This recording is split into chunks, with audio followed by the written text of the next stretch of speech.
Musique aux hymnes nationaux.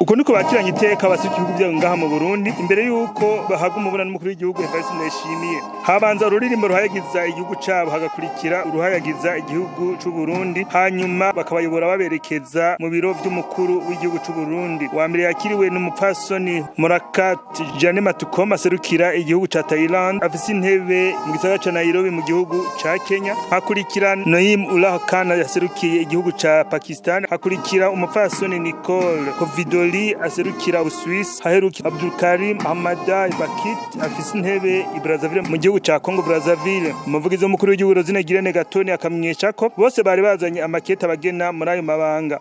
Cubahiro umukuru w'igihugu c'u Burundi ahejeje kwakira abaserukizi b'ibihugu bitandukanye mu Burundi, aho twovuga nk'umuserukizi w'ubwami bwa Thailand nyakubahwa Murakat Jane Matukom asanzwe afise icicaro i Nairobi, umuserukizi wa Republika y'Abayisilamu ya Pakistan nyakubahwa Naim Ullah Khan asanzwe afise icicaro i Kigali, umuserukizi w'Ubuswise nyakubahwa Nicole Providoli asanzwe afise icicaro Dar es Salaam, be n'umuserukizi wa Republika y'igihugu ca Chad nyakubahwa Abdelkarim Ahmadai Bakit asanzwe afise icicaro i Brazzaville.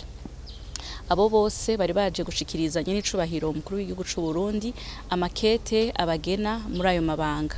Karakaryo kuri abo baserukizi b'ivyo bihugu bitandukanye, ubwa mbere na mbere ko gushikiriza indamutso z'abakuru b'ibihugu vyabo be banamukeza kandi kukungene Uburundi buri ku ntambwe ishimishije y'iterambere ari igihugu gitekanye. Rozinegirene Gatoni akamenyesha kandi ko iyo mibonano yuguruye imiryango yo gutsimbataza imigenderanire no kuganira ku bisata ibihugu vyabo byofashanya n'Uburundi kugira bitezanye imbere, hakaba harimwo igisata c'indero, ubutare, bamukira rugendo n'ibindi. Kabaye n'akaryo kandi ko kuganira kukungene imigenderanire yifashe, imigenderanire hagati y'igihugu c'u Burundi n'ivyo bihugu vyabo no guserura icifuzo co kwitsimbataza gusumba.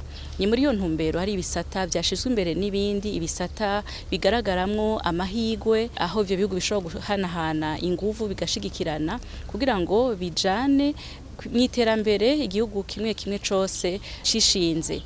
Ivyo bisata rero twogaruka cyane mu gisata c'uburimyi, igisata c'ubudandaji, igisata c'indero, igisata c'umutekano no kwivuna abansi, igisata c'abamukira rugendo, eka n'ibindi bisata bisanzwe birimwo amahirwe menshi aho ivyo bihugu vyohanahana ubumenyi n'ubuhinga.